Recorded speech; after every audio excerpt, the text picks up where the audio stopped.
चला तर स्वागत आहे तुमचं मुक्ताज किचनमध्ये। आज आपण बनवणार आहोत लंगरमध्ये जशी भेटते गुरुद्वाराला तशी आपण बनवणार आहोत आज उडदाची डाळ।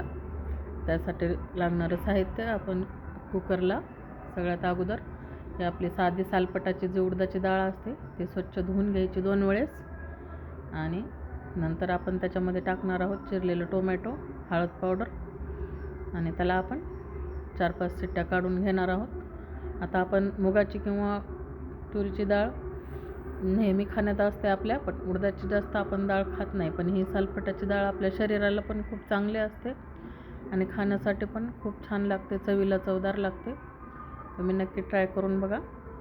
आता हे आपल्याला एकदम झालेले बघा आपल्या 4 शिट्ट्या। आपण मीठ वगैरे टाकायचं, याच्यामध्ये हळद टाकायची आणि एकदम असं गाळसर हाटून घ्यायचं आणि आपल्याला आता ह्याला फोडणी द्यायची आहे।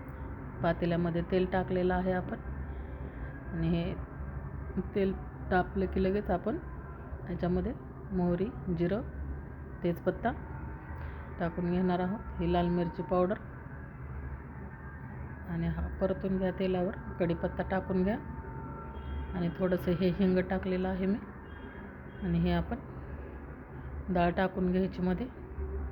पण तुम्हाला जसं घट्ट पातळ लागतं त्या हिशोबाने तुम्ही पाणी टाकून घ्या। याला गरमच पाणी टाकायचं आणि याला कोथिंबीर टाकून घ्यायची आणि ही बघा झाली आपली डाळ तयार। खूप मस्त लागते ही।